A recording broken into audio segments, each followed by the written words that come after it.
Boa noite, pessoal. Estamos aqui ao vivo hoje da Check Invest. Se tiver alguém, som ok, se alguém puder dar um feedback. Assim, vamos lá, agora ao vivo, né? Novamente, boa noite. Para quem não conhece, esse é o escritório da Check Invest. Tá? Nós estamos localizados em Florianópolis, tá? Capital, próximo à Beira-Mar. Hoje a gente está aqui com o pessoal da Brandão e Costa Advogados. Tá? Na minha esquerda eu tenho o Guilherme, na minha direita eu tenho o Leandro. Tá? A Brandão e Costa, para quem não conhece, já está nesse mercado há mais de uma década. Tá? Então, o porquê a gente chamar eles para um bate-papo, né? A Check Invest, como vocês sabem, ela cuida de toda a gestão patrimonial, né? E a parte de aconselhamento, né, dos seus ativos, né? Então, por que não cuidar do teu planejamento sucessório e da tua proteção patrimonial, né? Por isso que a gente trouxe o pessoal hoje da Brandão e Costa Advogados, onde eles são experts nesse assunto. Então, hoje a gente tem o Leandro, onde ele já tem uma parte dos clientes dele, que já trabalham com isso há bastante tempo. Então, a gente pode falar que o Leandro é um especialista muito cobiçado para esse assunto, né?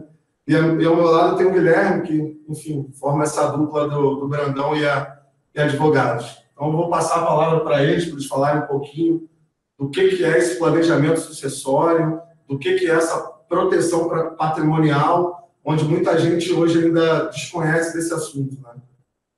É isso. Bom, boa noite, Theo. Boa noite. Boa noite aí àqueles que nos acompanham. Boa noite, Guilherme. Boa noite. Bom, isso é um trabalho que surgiu das demandas dos nossos próprios clientes. Nós somos um escritório de advocacia empresarial. E o que acontece? Acabamos estreitando a relação de confiança com os nossos clientes e de forma que o sócio da empresa, o executivo, quando ele tem demandas de qualquer natureza, ele acaba recorrendo àquelas pessoas que estão mais afetas a tratar todo dia, principalmente as suas questões empresariais. Então, passaram a nos buscar também para tratar suas demandas de ordem pessoal. Certo. E aí, o que aconteceu com isso?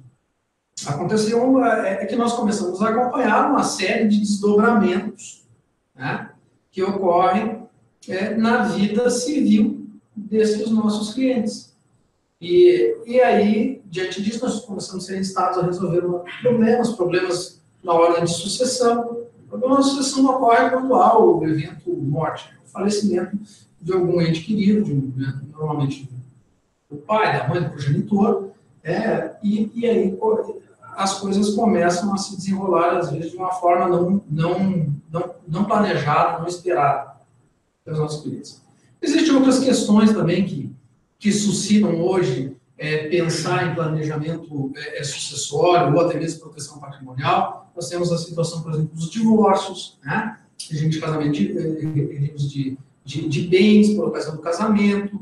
Isso quem entende bem, quem atende dessa área é o Dr. Guilherme, que está aqui ao nosso lado, que faz esse acompanhamento mais de perto, né, junto aos nossos clientes. Então, a gente acabou vendo que dentro desse mix todo de intercorrências, nós poderíamos sugerir aos nossos clientes que adotassem algumas providências no sentido de prevenir os problemas e as intercorrências que nós estávamos atendendo no escritório. Porque o que estava acontecendo? Nós estávamos atendendo os nossos clientes e depois o problema já ocorria. Só te cortando, né, Leandro, desculpe. Geralmente as pessoas deixam para procurar depois que acontece, né? Por que não se planejar antes para que já tenha tudo pronto antes que isso ocorra, né? Um falecimento, um divórcio, ou até mesmo uma falência de uma empresa. Assim, é muito mais fácil você se programar antes, já esperar isso acontecer, para quando acontecer ter todo esse respaldo de uma equipe, né? Podemos falar assim, você... o Guilherme trabalha em conjunto com isso, o Brandão, né? Enfim, trabalha tudo isso. Então, geralmente isso que acontece. O cara deixa acontecer para depois procurar. Por que não planejar, né? Engraçado essa pergunta, até parece que foi combinado esse início desse nosso bate-papo, mas não foi. E isso é um fato. A hora de você fazer planejamento, proteção patrimonial e planejamento sucessório, em regra, não está tudo bem. Não adianta depois que os acontecimentos ocorrem e que essa realidade acaba te atropelando, não adianta buscar algo nesse sentido, porque às vezes acaba sendo tarde. Exato. E até só fazendo um apontamento, isso não é uma situação que fuja do cotidiano, né? De quem estiver nos assistindo e até nós próprios aqui, quem nunca viveu um conflito familiar de divórcio, quem nunca teve a perda de um ente que tivesse patrimônio e que na sequência do óbito ou na sequência do divórcio, uma confusão de patrimônio, de disputas, de litígios e que fazem parte até da questão do planejamento tributário, com a redução de encargos que vão ser inerentes a essas ocorrências. Então, sempre o planejamento é o que faz ser vantajoso sempre. Com certeza. Mas entrando mais nessa parte de como a pessoa procurar, de como ela se planejar, por onde ela começa, porque eu acredito que esse seja a principal dificuldade delas, né? Por onde eu começo, o que eu tenho que fazer, será que eu me enquadro nesse produto, né? Que é o planejamento, esse perfil, exatamente. Bom, pessoal, nós preparamos algumas lâminas, alguns slides que, na verdade, visam apenas, assim, roteirizar essa nossa conversa, de forma a gente conseguir abordar os principais pontos sobre planejamento sucessório e proteção patrimonial. É lógico que nessa nossa conversa nós vamos conseguir esgotar o assunto, né? nem perto disso, da pretensão.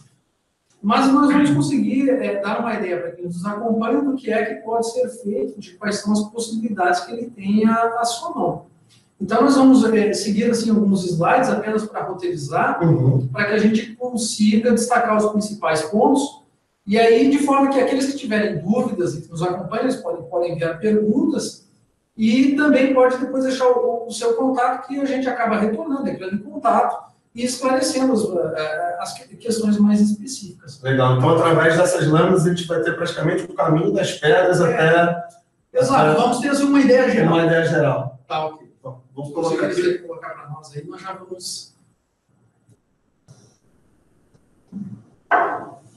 Bom, perfeito. Antes de mais nada, o que a gente vai fazer? Nós vamos apenas dar uma breve noção do que é que a gente vai falar. Nós vamos falar de proteção, de planejamento sucessório, proteção patrimonial, e mais especificamente, nós vamos falar de uma ferramenta que nós estamos nos utilizando, que nós estamos sugerindo aos nossos clientes que se utilizem para este fim. No caso, a holding. E aí, a holding, né, suscita uma série de dúvidas já de início. A pessoa perguntar, o que é holding? Na verdade, holding nada mais é do que uma empresa destinada a promover o controle, na verdade, aqui eu vou dar, de uma forma resumida, a definição da natureza jurídica.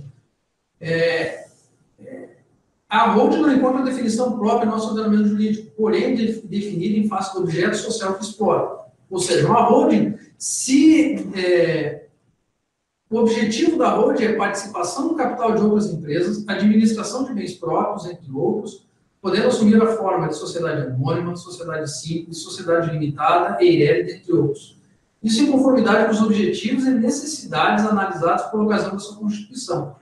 Então, isso é uma forma bem resumida, o que é uma holding. Tá? Então, nós temos aqui na lâmina que o pessoal que nos acompanha está acompanhando, nós temos aqui uma explicação aqui básica sobre a origem da palavra holding, que nada mais vem do significado de controle, né, de controlar. E aí nós passamos aqui para a expressão holding patrimonial, que boa parte dos nossos clientes e as pessoas com quem nós temos mais contato já são familiarizados com isso. E, então, essa expressão é utilizada para qualificar uma sociedade que controla patrimônio de uma ou mais pessoas físicas Ou seja, ao invés das pessoas físicas possuírem bens em seus próprios nomes, elas passarão a possuí-los através de uma pessoa jurídica. Portanto, o holding patrimonial familiar é uma sociedade, ou seja, uma empresa, criada para organizar e centralizar a gestão financeira de imóveis e outros bens móveis, além de facilitar a sucessão hereditária, garantindo, e isso é importante, pessoal, a manutenção da empresa em poder dos descendentes do sucedido, se esta for a vontade, no caso do sucedido, bem entendido.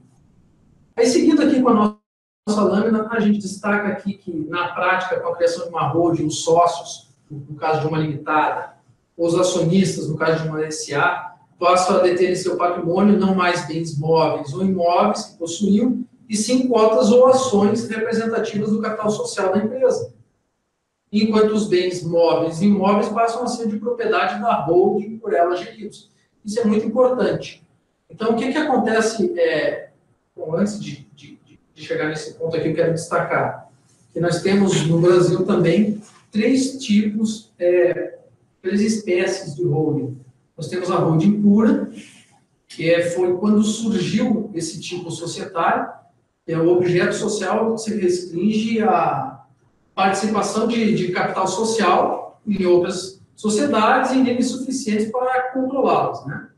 E nós temos a questão da holding mista, que é a mais utilizada hoje no Brasil, que, quando, além de participação do capital social de outra empresa, ela exerce a exploração de alguma outra atividade empresarial, porém nunca industrial, fique bem claro.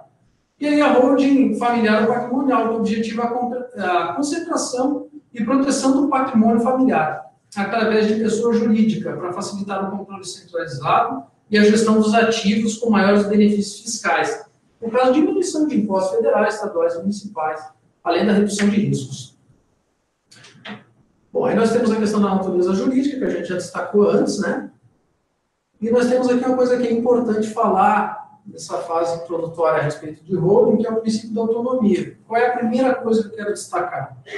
Que o patrimônio passa, a partir da constituição de uma holding, integralização de capital com bens imóveis, ou que a partir do momento que a holding assume o controle das cotas e as ações de outra empresa, tem que ficar bem claro que o patrimônio passa a ser da holding e não dos sócios. E esse patrimônio não se confunde. Tá? Então, o que acontece? Essa holding tem titularidade negocial, ou seja, ela desenvolve suas atividades em nome próprio. Ela tem titularidade processual, ou seja, ela tem legitimidade para se fazer representar em juízo, a própria holding. E ela tem responsabilidade patrimonial. A holding responderá com o seu patrimônio pelas obrigações assumidas perante terceiros. Então, assim, e por fim, a questão da responsabilidade dos sócios, sempre subsidiária. Então, assim, boa parte daqueles que nos acompanham já estão familiarizados com a questão da empresa, propriamente dita. Tá? Eles estão acostumados a gerir recursos através de empresa. Então, a holding nada mais é do que uma empresa destinada a concentrar o seu patrimônio e gerir os seus recursos. E é através desta empresa que você vai fazer essa gestão. A gente também destaca nessa fase introdutória os tipos de constituição de holding. Então, nós podemos ter uma holding em que eu tenha dois sócios, o sócio A e o sócio B, de acordo com o nosso esquema. E essa holding, então, ela vai controlar o patrimônio, né, as propriedades da família, no caso de imóveis, por exemplo. Ela pode controlar um eventual fundo de investimentos gerido por pessoa jurídica, e ela pode ter participação em outras sociedades. Então, nós temos aqui um modelo bem simples aqui, no caso de uma holding mista. Tá? Nós montamos um segundo esquema que mostra também que a holding ela pode ser constituída, ter como sócios também uma empresa, duas empresas, como sócio uma pessoa física ou somente pessoas jurídicas na sua constituição, e essa holding então vai fazer o controle das propriedades, dos fundos de investimento e das participações em outras sociedades. Eu acho que essa formatação e essa forma de você distribuir o seu patrimônio, ela acaba se justificando, dependendo das atividades envolvidas, principalmente por uma gestão mais eficiente do ponto de vista fiscal. O objetivo é sempre pagar menos ao fisco, né, quando você fala em gestão de patrimônio. E, acessoriamente, com relação a isso, nós podemos encaixar a questão do planejamento sucessório. Inclusive, é até importante a gente destacar aqui algumas questõezinhas a respeito da constituição da holding, e logo em seguida a gente volta a conversar um pouco mais. Então, o que acontece?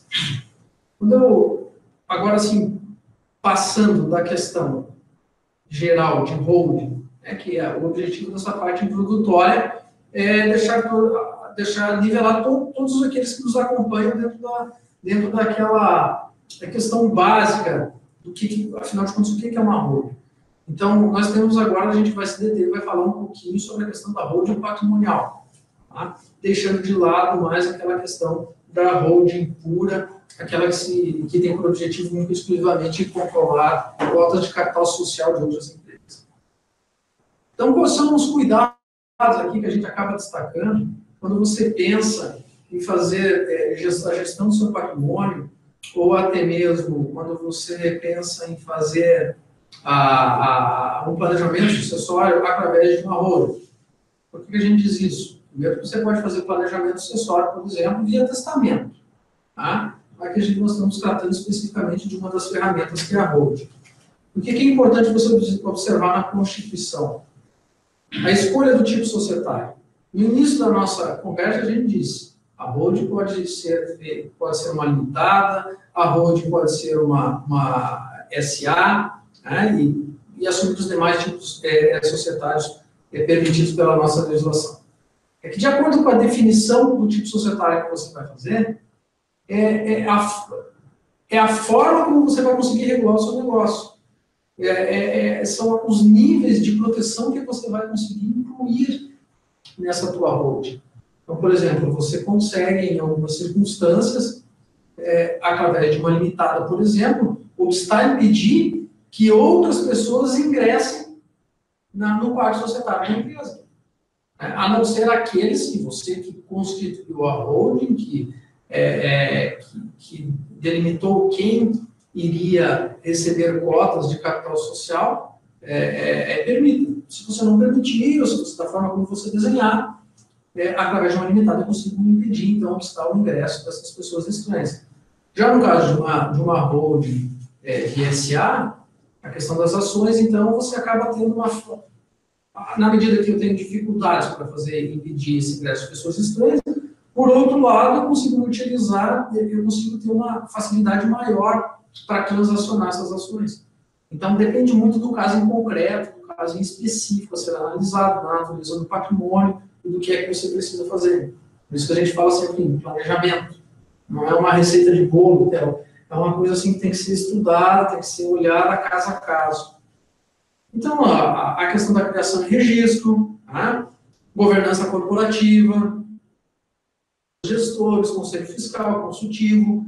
Então, todas essas questões precisam ser analisadas assim, de forma bem detalhada, e ensina o resultado final se você vai alcançar o objetivo final que você pretende.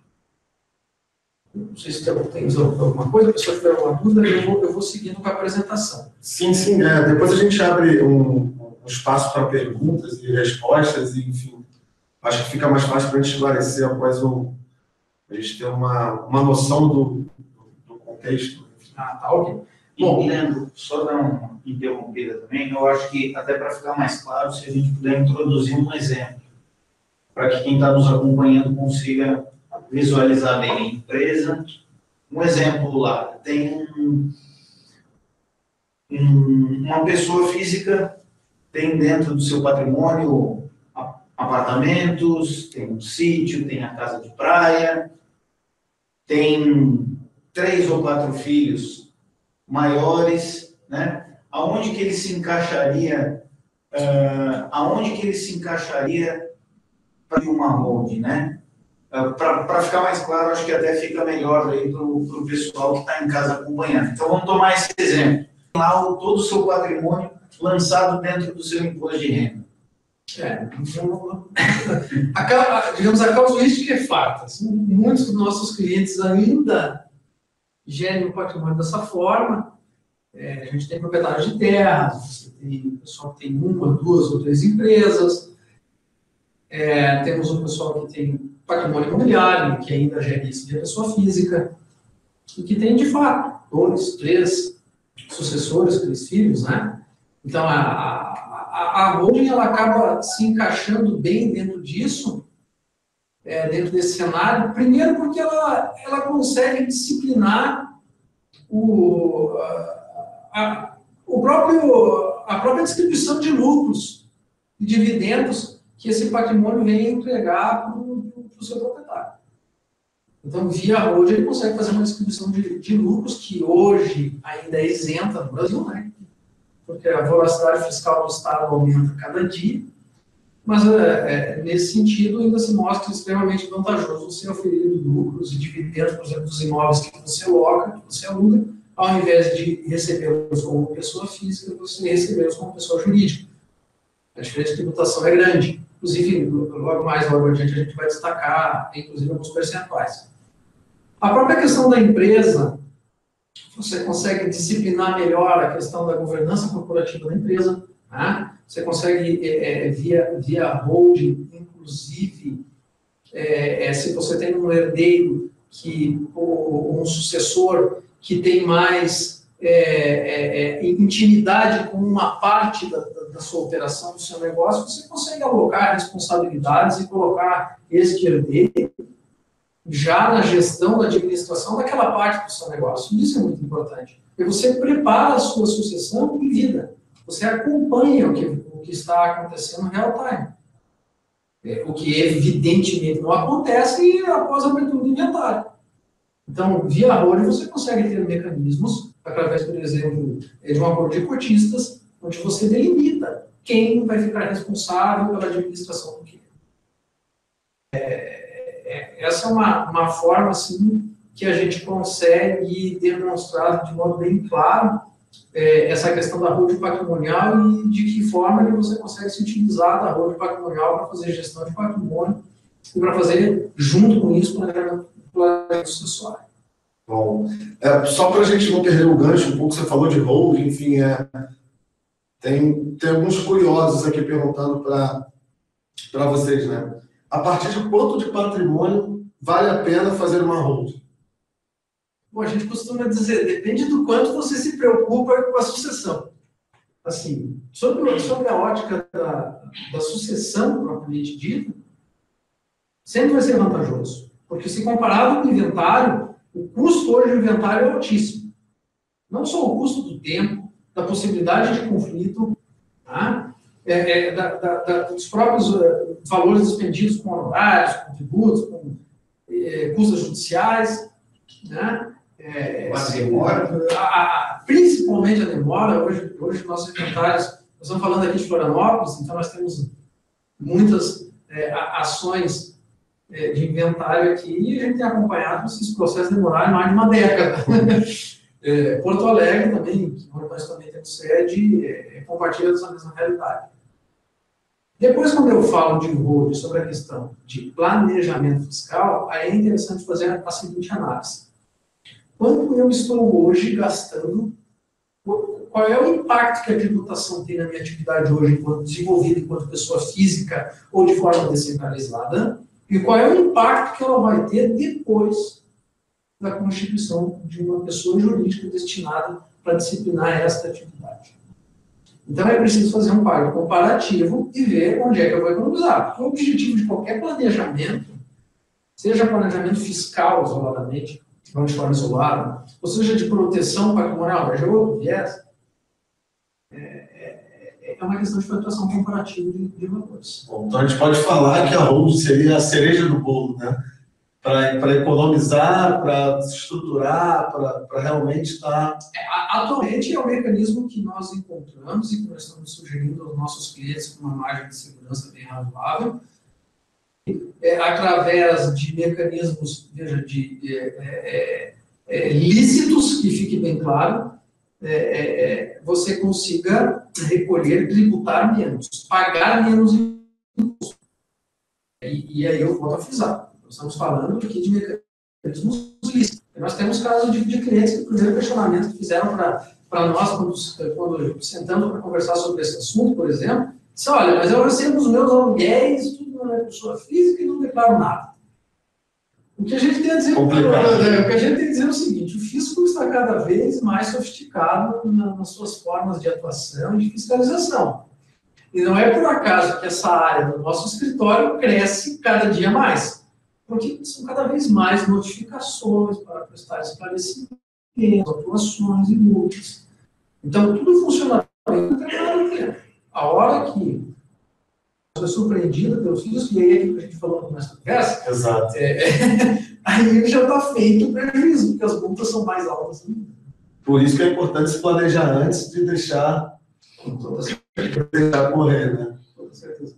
Então a gente pode seguir mais um pouquinho, eu acho, aqui com as lâminas. Vamos. Se tu alocar ali, eu quero falar mais alguns pontos. Bom, então nós vimos falando aqui sobre a questão da discorretivo societário, quer dizer, na verdade, os cuidados na constituição de uma holding. E ali a gente coloca uma observaçãozinha embaixo, que é importante falar, já que nós estamos falando em constituição de holding patrimonial, normalmente o que a pessoa faz? Ela vai constituir uma holding para integralizar, para alocar o seu patrimônio pessoal na empresa. Normalmente o patrimônio pessoal, na grande maioria das vezes, imensa maioria das vezes, eu tenho imóveis. Então, a gente até destaca um principal ponto, porque isso são muitas as perguntas, muitos os questionamentos com relação a isso. E se tratando de imóveis registrados no nome da pessoa física no momento da abertura da holding, estes poderão ser utilizados para integralização de capital social, formação ou aumento de capital da empresa. Lembrando, e essa é uma parte importante, gente, na questão do planejamento fiscal, né, que essa operação poderá ser isenta de TBI, tampouco implicar em ganho de capital. A gente seguindo aqui na nossa conversa, resumidamente a gente dá uma explicação no seguinte sentido, mas como isenção de TBI, né? Não existe TBI na integralização de bens imóveis em realização de capital, salvo se a atividade preponderante for a compra e venda de aluguéis e arrendamento mercantil. Essa fundamentação está no artigo 156 da Constituição Federal. De nenhuma criação jurisprudencial doutrinária. Isso está bem claro, é uma norma constitucional. E, inclusive, os parâmetros para se avaliar a atividade preponderante da empresa estão no CTN, artigo 37. Inclusive, a gente põe aqui a título de informação aqui a alíquota de TBI de Porto Alegre, que é de 3%, né? E incide sobre o valor atribuído pela Fazenda Municipal. Então, veja, a mesma coisa acontece aqui em Florianópolis. Então, quando você transaciona um imóvel, você vai ler ou vai realizar uma operação onerosa nesse sentido, o que acontece? Você tem a circunstância de recolher o TBI. Seguindo aqui na nossa apresentação, tá? Um pouquinho da holding com relação à administração. E aí, na verdade, nada mais é do que revisar e reafirmar aquilo que a gente já veio dizendo. Mas o principal de tudo, uma holding que é destinada a concentrar o teu patrimônio pessoal para que ele não se contamine com as suas atividades empresariais, ela tem que ter uma administração impecável. Tá? Basicamente isso. Você tem que ter um cuidado para não confundir o patrimônio ou eventuais operações que você faça com aquele patrimônio que você destinou para deixar ali como um legado aos seus sucessores, por exemplo. A gente destaca aqui também algumas vantagens, nada mais é do que aquilo que a gente já vem conversando até aqui, questão do controle societário, a pergunta que o Theo fez. Então, realmente, aqui nessa aula, a gente aborda bem essa questão aqui de quais são as principais vantagens de você constituir ou administrar seu patrimônio via holding patrimonial. No caso aqui, a gente sempre fala controle societário, você consegue dividir a sua atividade operacional do patrimônio familiar, né, a própria administração dos imóveis, dentre outros aqui que a gente vem destacando. Tá? Depois a gente também segue falando aqui com relação à holding patrimonial, a questão de conveniências, né, da holding patrimonial. E na verdade, nada mais é do que você pode se utilizar de uma holding patrimonial para fins como um instrumento de planejamento sucessório, né? evitando problemas de sucessão, por ocasião do evento morte, né, lógico. Questão como mecanismo de proteção patrimonial, riscos inerentes do cotidiano da atividade empresarial, tais como crises, mudanças tecnológicas, agravamento passivo trabalhista, fiscais, entre outros. Você separa aquele patrimônio que é destinado à sua sucessão, você pode, através de um planejamento específico, você separar ele da gestão do seu negócio. E, por último, um outro mote que a gente destaca sempre é a questão da gestão tributária, e nós temos uma palhinha agora há pouco eles falando da questão do ITBI, da possibilidade de integralização de capital, sem recolhimento de ITBI. Mas isso é só, digamos assim, uma pequena parte dessa circunstância. Entrando especificamente na seara do planejamento sucessório, o que acontece? Normalmente, o planejamento não é feito planejamento sucessório, e os problemas acontecem. O inventário nada mais é do que uma ação, né, na qual é feita após o falecimento daquele que a gente chamamos de autor, a legislação chama de autor da herança, é feita uma listagem dos bens, né, do autor, que vai ser vertido, vai ser partilhado em favor dos seus sucessores. O que acontece hoje no inventário? O inventário é um processo extremamente dispendioso. É o que nós destacamos aí na lâmina. Sendo tanto de forma contenciosa ou até mesmo consensual, seja havendo ou não conflito, nós temos custos judiciais de 2%, honorários edificatícios que oscilam entre 5% a 20% calculados sobre o valor do patrimônio, e ainda a incidência do imposto causa-morte, o famoso ITCMD, que no estado de Santa Catarina tem uma alíquota progressiva de até 8%. Então, assim, o que nós estimamos hoje? Hoje, um inventário, se eu pegar todos os custos envolvidos, e não são poucos inventários que nós já atuamos, nós vamos ter um custo médio de despesa de um inventário na ordem de 20%. E aí, quando nós falamos em planejamento sucessório, na utilização de holding como planejamento sucessório, a gente consegue bater esses números, esses percentuais aí com muita facilidade. Tá? O que acontece aqui que a gente destaca ali no finalzinho dessa lâmina? Que esse planejamento sucessório, ou seja, essa distribuição deste patrimônio dos herdeiros, ela pode ser feita, pode ser realizada através do próprio contrato social da holding, as questões mais simples, ou através do acordo de cotistas. Tá? E aí a gente relembra até a questão que o contrato social substitui a escritura pública de transmissão de imóveis, então você acaba tendo um custo cartorial bem menor. Inclusive, hoje foi questionado por um cliente nosso. A título de curiosidade, a gente trouxe uma lâmina aqui do custo de um inventário. E nós trouxemos especificamente esse aqui porque ele é bem recente. Esse aqui é uma guia de custas, tá? Emitida pelo Tribunal na verdade, pelo Estado do Rio Grande do Sul, tá? Comarca de Porto Alegre, ela foi emitida no dia 2 de outubro. Aqui nós estamos falando de inventário que nem tem um patrimônio muito robusto, um inventário com patrimônio de um valor atribuído de R$ 1.738.000, e veja, aqui é de custas judiciais no Rio Grande do Sul, R$ 34.950. Isso são só as custas judiciais, é só aquele valor que está sendo pago para a administração da justiça para que você possa conduzir o seu processo. Além disso, você vai pagar ITCMD, que lá tem uma alíquota um pouquinho diferente da alíquota praticada em Santa Catarina. Então, a seguir, o que a gente destaca aqui? Algumas vantagens da holding familiar em relação ao inventário. A tributação da herança, que acaba sendo bem menor. Lembrando que, obviamente, quando da constituição da holding ou quando da doação das cotas, você vai ter alguns custos, alguns valores e alguns ajustes que vão precisar ser feitos. Mas é importante destacar que eles são muito menores do que aqueles que você normalmente teria dentro do processo de inventário. Questão de tempo de criação da holding, que nem se compara com o tempo de tramitação de um processo, dentre outros. Seguindo aqui, a gente tem uma planilha aqui, brevemente, do ITCMD do Rio Grande do Sul, que também é uma alíquota progressiva. Você pode acompanhar ali que a alíquota máxima aqui é de 6%.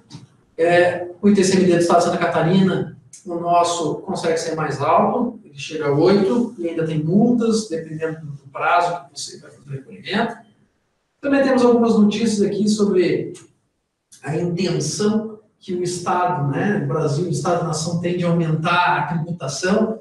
E aí nós tivemos a oportunidade de estar em Brasília em algumas vezes, e quando da realização de sustentação oral, acompanhamento de alguns processos, sobrou um tempinho, a gente acabou visitando as comissões temáticas do Congresso Nacional e descobrimos assim, um pacote de maldades completo lá no que se refere ao aumento de tributação. E é o que nós estamos aí observando. Aí nós temos a questão aqui, outras variantes a título de instrumento de planejamento sucessório, né? E aí, na verdade, aqui, abreviando, nada mais e daí nós estamos detalhando um pouco mais, da utilização do contrato social do acordo de cotistas para esse fim, que é o que é, através desses instrumentos legais, você destinar o patrimônio, ou o controle do seu patrimônio, àquele que você entender. Tá? Outras questões que a gente destaca e que é importante observar, quando da construção de uma holding, de que cláusulas contratuais você vai pôr no seu contrato social. E aí é que entra a grande maioria essas cláusulas respondem a grande maioria das dúvidas, e tenho certeza que já tem o pessoal perguntando. Porque o que acontece? Aqui a gente fala de cláusula de inalienabilidade, ou seja, que impede a alienação de bens, ou seja, das cotas recebidas em doação. Então pode determinar, por exemplo, que o teu sucessor menor, quando receba as cotas, ele seja impedido de aliená-las antes de determinada idade. Então, essa é possível de ser feita no contrato social ou no acordo de cotistas. Nós temos a cláusula de incomunicabilidade, que caso é que os donatários se casem, os bens não se comunicam com o patrimônio do cônjuge. Claro que é sempre importante aliar isso à questão do regime de bens do casamento, né? Porque eu não posso prejudicar direitos de terceiros nunca. Tá? Depois, nós temos outras questões, por exemplo, cláusulas de impenhorabilidade, que a gente destaca, né, que impede a penhora de bens doados, enquanto o doador estiver presente. E aqui a principal delas, a cláusula de usufruto vitalício. Normalmente a gente... E aqui se encaixa na seguinte questão. Mas, Leandro, eu vou constituir uma holding, eu estou pensando em fazer planejamento sucessório, eu já vou pegar os meus sucessores, vou alocar eles como sócios, e eu vou transferir cota de capital social para eles. Mas o que vai acontecer? A partir do momento que eu transferir minhas cotas, eu deixo de ser dono. Eu deixo de ter o controle do meu patrimônio. Aí nós temos esse instrumento aqui, jurídico, que é a cláusula de usufruto vitalício, e principalmente o usufruto econômico e social das cotas. Normalmente a gente fala do usufruto econômico. O valor dos aluguéis você vai continuar recebendo. Mas nós temos a questão do usufruto social, onde você mantém o controle sobre as cotas. E isso é fundamental de observar quando da constituição de uma holding. Aqui também as questões de cláusula de reversão, né? Porque nós podemos acontecer numa situação do doador sobreviver ao donatário. E nós temos cláusula de conversão do usufruto também com relação ao doador sobrevivente. Tá? Então são questões técnicas aqui de formação de holding que a gente destaca, mas que são importantes, aqueles que nos acompanham ter noção e saber entender e compreender o que é que a gente pode, de que forma que a gente pode se utilizar, de quais instrumentos nós podemos se utilizar para fazer esse planejamento sucessório. Bom, pessoal, de forma a gente já vem falando há bastante tempo, não sei se o pessoal tem alguma dúvida, alguma coisa, se quiser conversar, a gente já pode tirar alguma dúvida do pessoal. Muito bom, deu para entender um pouquinho, né? Até para, como é um assunto bem detalhado, acaba levando muito tempo, até para num hangout a gente não consegue estar levando ao fundo o assunto, né? Não tem como, é impossível num tempo limitado a gente conseguir delinear assim, todas essas questões ou aprofundar mais. A ideia mesmo é dar uma ideia geral, na verdade, a intenção é essa, e mostrar assim, quais são os dispositivos legais que todos nós temos à mão para fazer esse tipo de trabalho. Até porque às vezes é um assunto um pouco mais chato de você entrar em detalhes, enfim, como você falou, né? Tem a parte do falecimento, a parte da divisão de fortuna, então, enfim, é um assunto, mas infelizmente a gente tem que estar sempre, né, ligado no que pode ocorrer e estar se planejando. Vou aproveitar esse respiro, enfim, para fazer mais uma pergunta de um cliente nosso. Ele diz, se eu fizer uma holding e doar as cotas, eu perco o controle do meu patrimônio? É uma pergunta até que é bem... Essa é a grande dúvida e é o principal obstáculo que tem de ser vencido quando você pensa em constituir uma holding, né?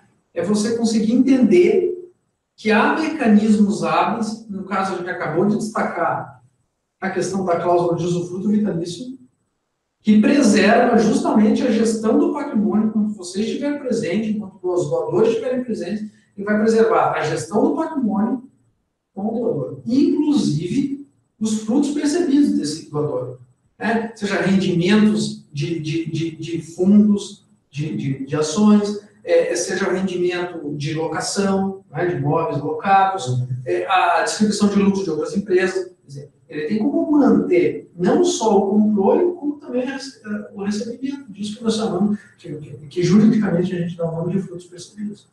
E isso é plenamente possível de ser feito. Basta que o seu planejamento seja bem feito. Pensado desde o início. Exato. Foi bom, a gente iniciou o nosso bate-papo, né? É importante se planejar para quando tiver ocorrido. E inclusive, assim, a causuística é bem fato. Por exemplo, o que acontece? O que mais a gente viu em termos de planejamento sucessório até alguns anos era a doação, pura e simples.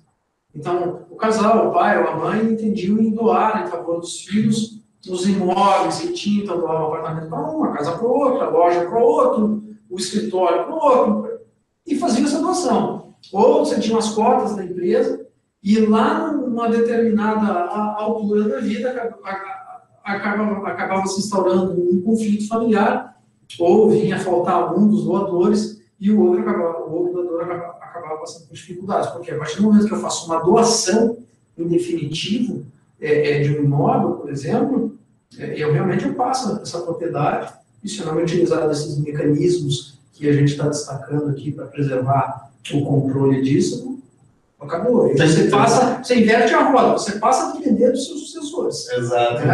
Em pleno auge, você está dependendo dos seus sucessores. E muitas vezes assim, nós temos clientes, eles querem namorar, eles querem viajar, eles estão curtindo outra etapa da vida, e também não querem dar muitas explicações aos filhos, né, aos sucessores. E aí eles ficam inseguros em fazer algo nesse sentido, não vou dar para os meus filhos, porque vai que eu faço alguma coisa que eles não gostam. Complicado, né?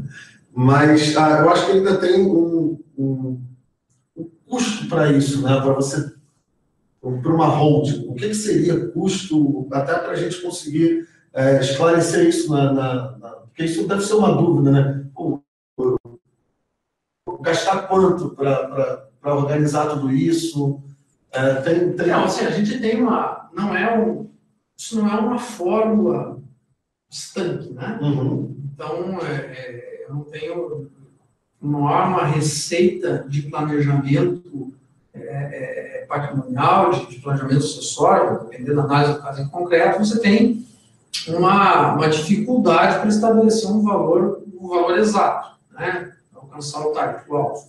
Então, assim, o que a gente pode dizer? Em regra, um custo de formatação desse patrimônio, de constituição de uma holding, com esta alocação, essa integração de capital, a orientação para fim da realização dessa integração de capital, com bens imóveis e demais questões que nós abordamos, ela vai ficar na ordem de 1 ou 1,5% do total do patrimônio. Então, você vai carregar a cada milhão, em regra, R$10 mil, R$15 mil a cada milhão. Nós estamos falando aqui com os seus clientes, que é o pessoal acostumado ao mercado financeiro, então eu vou traduzir isso em números. Isso fica mais claro. Né? Fica mais claro. Essa é a parte do trabalho que é realizado, né, pelo pessoal, que é uma equipe multidisciplinar que faz esse planejamento. Então, nós vamos ter, além dos advogados que vão trabalhar nisso, o pessoal especializado na área das finanças, nós vamos ter também o pessoal, os peritos contábeis, porque tem de analisar essa operação e ver onde é que nós vamos conseguir reduzir tributação e recolher menos. Então, esse é um custo médio para a formatação de uma holding. Agora, é lógico que nós temos situações que são mais complexas, envolvem controle acionário de outras empresas, aí eu tenho que pensar no controle de administração, a constituição disso tudo, então por isso que esses valores variam. Podem oscilar. Eles podem oscilar. Então, mas em regra, a gente está falando mais ou menos do problema médio. Assim. Bom. É que a questão holding ela tem que ser tratada de uma forma muito personalizada, né? É o que o doutor Leandro estava falando, não tem uma regra, não é uma receita de bolo. Exato, tem que ser analisado, né? E o patrimônio pode ser o mesmo, mas os interesses de quem vai demandar a constituição de uma holding podem ser diversos, então vão tomar caminhos distintos. Exato. Eu até queria já aproveitar que nós estamos aqui nesse respiro, como o Theo falou, tem duas perguntas aqui que são do Henrique, né, que ele pontua assim: o capital não se comunica, mas um juiz não pode mudar isso, não pode reverter, né, que daí entra na questão especificamente da proteção patrimonial. E ele ainda entra aqui em outra questão tributária, que é, se for usar para alugar o imóvel, né, paga-se o ITBI, então? Vamos lá, vamos por partes. Bom, Henrique, Eu não sei se a gente vai na sequência agora entrar nessa... Já vamos adiantar? Até a gente consegue adiantar, embora as linhas seguintes acabem destacando de forma mais precisa isso. O primeiro aspecto que a gente tem em mente é o seguinte, e que nós falamos no início: holding tem que ser pensada antes de você ter maiores problemas. Porque se você faz integralização deste capital, né, integraliza seus imóveis, uma personalidade jurídica, você transfere, na verdade, seu patrimônio para uma personalidade jurídica, enquanto você não é um devedor insolvente, por exemplo, não, aí nós vamos entrar, nós temos outros regulamentos, outras barreiras que vão garantir a você, né, essa questão da impossibilidade que o juízo bem desconstitua essa operação que você fez, salvo se ela tiver objetivo fraudulento. Inclusive, nas lâminas a gente deixa isso bem claro. Então, a holding tem que ser pensada de forma lícita, e aí ela funciona com proteção patrimonial. Inclusive, a gente ouve muito falar em blindagem patrimonial, muita gente falando em blindagem, isso, assim, particularmente, nós não gostamos muito de se utilizar dessa terminologia, porque ela me soa algo assim como é impossível alcançar o patrimônio de alguém que constitui uma holding. Existem algumas brechas, né? Existem algumas regras que precisam ser seguidas, nada é absoluto. Agora, com relação a essa questão da pergunta que bem oportuna, a pergunta que o Henrique fez, se ele constituir a holding em um período em que ele não tem problemas, ele não está respondendo ações que podem levá-lo à insolvência, é muito difícil uma desconstituição da personalidade jurídica reversa, no caso, que seria a situação que ele questiona. Eu, particularmente, não acompanhei. Mais alguma? E a questão da tributação do ITBI, eu acho que ele está referendo à questão da integralização do capital social. Essa a gente vai abordar aqui um pouquinho mais adiante, até pode colocar aqui para a gente seguir adiante. Aí, enquanto coloca as lâminas ali, tem mais uma pergunta aqui: se pode 2 tipos de empresas coexistirem como misto e familiar? Eu acho que é a questão das empresas serem sócias da holding. Sim. A constituição societária, o que a gente tem que ver é a conveniência disso, né? É ver como é que vai ser feito a distribuição dos lucros, etc. Mas, por exemplo, eu posso ter uma holding que controle a minha empresa destinada a fazer administração de bens imóveis, por exemplo. Não há nada que impeça isso sobre o aspecto formal. Bom, pessoal, eu vou seguir aqui rapidamente aqui com a nossa questão. A gente falou aqui como os mecanismos de proteção patrimonial, né? E aí a gente entra bem na questão da pergunta do Henrique. Quando os sócios da holding possuem risco de responsabilidade civil, o patrimônio pessoal fica exposto, né? Quando não há figura da holding, os próprios bens, móveis e imóveis ficam sujeitos a essa responsabilidade, penhora, alienações judiciais, etc. E o Henrique nos acompanha diz, o juiz pode desconstituir isso. A figura da holding, os bens não são atingidos diretamente, a não ser em casos extremos, fraude, desvio patrimonial em situação de insolvência, quando pode ocorrer a desconsideração da personalidade jurídica. Inclusive, a gente até destaca aqui o princípio legal, que é o artigo 50 do Código Civil. Então, é somente nestas circunstâncias que você corre o risco de ter essa tua operação desconstituída pelo juízo. A gente pode, seguindo mais adiante, né? Eu vou passar aqui para a questão da gestão tributária, tá? E nós vamos dar aqui só, eu vou deixar bem claro que a gente vai dar só uma pequena assim, introdução sobre o assunto. Então, aqui eu vou falar um pouquinho sobre vantagens tributárias conferidas pela holding ao detentor do patrimônio. Elas começam desde a forma como o valor dos bens serão integralizados no capital da empresa e a escolha do regime tributário. Então, por isso que a gente fala em planejamento prévio, né? Você tem que escolher com bastante atenção qual vai ser a forma que você vai constituir esse patrimônio. Outra coisa que é importante aqui. Eu vou destacar, a gente acaba destacando aqui a questão da eliminação do inventário, que isso é sempre importante, porque a holding, além do planejamento tributário, planejamento fiscal, das suas atividades do dia a dia, principalmente de locação, né? Esse é um exemplo bem claro, com a eliminação, você também acaba alinhando a sucessão. E você acaba eliminando o inventário, né? No que se refere à destinação desses bens. Então, o que acontece? Com a eliminação do inventário, tem-se a diminuição da transmissão dos bens. Nós podemos afirmar, como eu falei antes, que o custo para o trâmite de um processo de inventário aproxima-se de 20% sobre o valor total dos bens inventariados, sem mencionar a eventual incidência a título de ganho de capital. E aí, veja, no ano passado, o nosso Estado, cada vez mais fiscal, ele faz o quê? De forma absolutamente silenciosa, ele pega a alíquota de ganho de capital, que já era alta, de 15%, e ele cria uma alíquota progressiva para obedecer a questão da capacidade contributiva. Só que essa alíquota progressiva só foi para frente, só foi para cima. Então, hoje nós temos uma alíquota de ganho de capital de 15% a 22% na venda de imóveis. Isso é extremamente oneroso. Tá? E esse tipo de circunstância a gente também consegue contornar via holding. Outra coisa que é importante no inventário é observar que, considerando as novas disposições legais, hoje o inventário está obrigado à avaliação dos imóveis pela Fazenda Pública e, inclusive, avaliação judicial de quadros societários em alguns casos específicos. Então, alguns magistrados já estão determinando isso, que não há diferença muito grande ali, da questão do social e a atividade que a empresa exerce. Muito oneroso, muito dispendioso. Então, aqui a gente tem um quadro aqui que é bem interessante destacar da gestão tributária de uma holding via mútuo presumido. E a gente dá dois exemplos aqui claros aqui.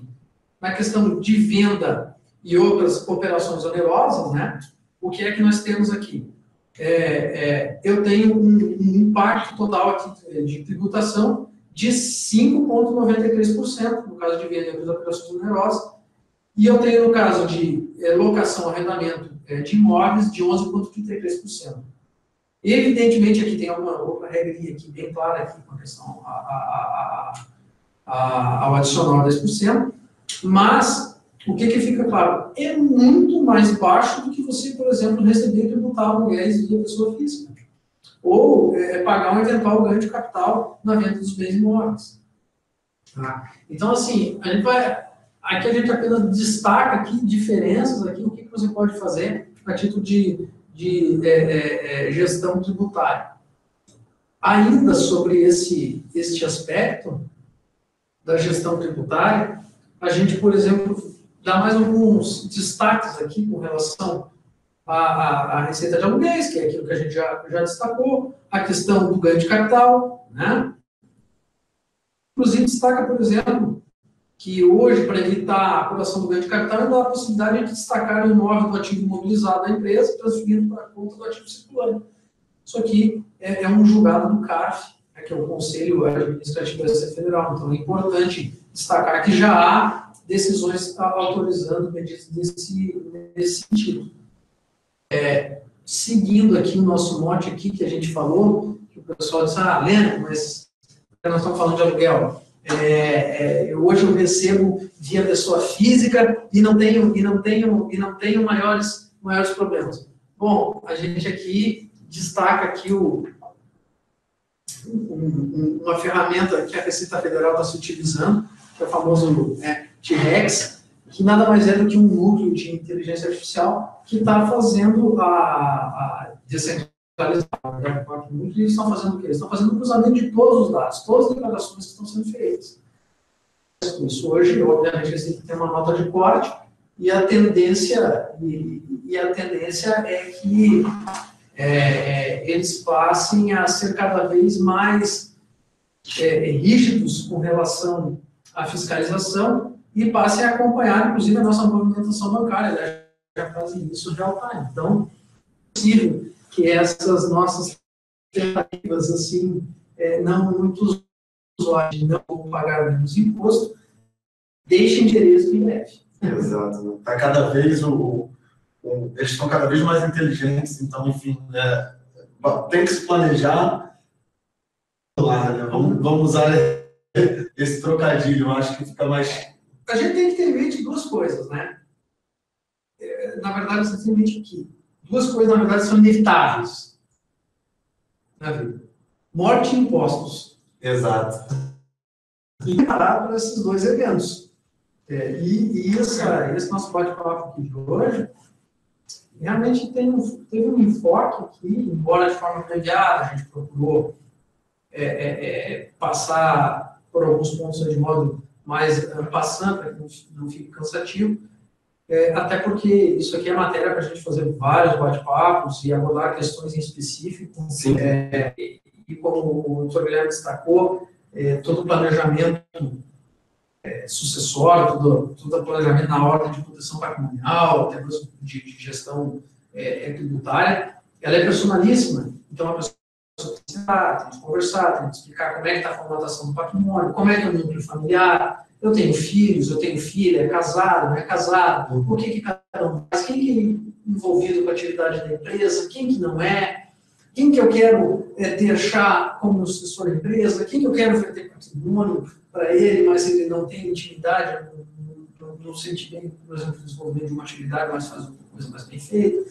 Então, é a forma que o sucessor tem de desenhar que, seguindo o modo tradicional, não teria como. Exato. São detalhes minuciosos, né, para conseguir fazer todo esse planejamento. Como a gente faz um pouco aqui na Check Invest, né? A gente tenta entender a tua necessidade e te entregar algo que realmente vai te deixar tranquilo para um futuro mais... Uma coisa é analisar o perfil do cliente. Né? Exato. Você analisa o perfil do cliente e você consegue sugerir para ele qual seria o adequado. Exatamente. Deu para a gente passar um pouquinho desse modelo, né, da Brandão e Costa, que entra em toda essa parte do planejamento, toda essa parte da sucessão, né? E vou agradecer a vocês, né? Enfim, tiveram esse tempo aí para passar um pouco de conhecimento, né? A gente conseguir conhecimento e estar entrando nesses detalhes, ainda mais com assuntos que são tão distantes hoje em dia, né? De todo mundo, né? Então, e ele está tão perto agora, né? De fato, nós também queremos agradecer a oportunidade de vir conversar com os clientes da Check Invest. É um trabalho que acaba sendo prazeroso, porque normalmente o advogado é chamado para apagar um incêndio, né? E aqui a gente consegue fazer o projeto hidráulico. Então, é um trabalho que é prazeroso e é absolutamente digno de nota de registro que vocês, enquanto estejam preocupados, que a Check Invest esteja preocupada não só em trazer maior rendimento para os seus clientes, mas também minimizar risco. Exato. Essa ferramenta é feita para minimizar risco. Com certeza. É mais um produto, né, na nossa prateleira. Enfim, a gente se preocupa com a saúde financeira do cliente a longo prazo. Né? E assim, por fim, o pessoal que tiver dúvidas, pode enviar o seu contato, enviar o seu e-mail ou também nos procurar. Porque aí nós vamos espreitando isso, porque sempre essa questão é sempre seguida de muitas dúvidas, muitas perguntas, muitos questionamentos, muitas particularidades. Aquilo que eu falei, são dúvidas pessoais, são personalíssimas. Independente de duas pessoas terem o mesmo tipo de patrimônio, elas vão ter um objetivo distinto, né? Então, a gente vai se colocar à disposição aqui para poder... Vou deixar o nosso contato até para quem, de repente, precisar A gente rodou a lâmina, né? Exato, pode enviar, que é um material que dá uma ideia geral, você consegue ter uma noção. Uhum. Tem nossos contatos no canal aí da Check Invest, enfim, mas a gente pode até estar enviando para vocês, é contato@checkinvest.com.br. Mais uma vez, vou agradecer a vocês. E, pessoal, Gostou do vídeo? Dá um like, compartilha. Se tiver alguma dúvida, estamos à disposição. Boa noite para todos. Boa noite a todos. Boa noite. Obrigado.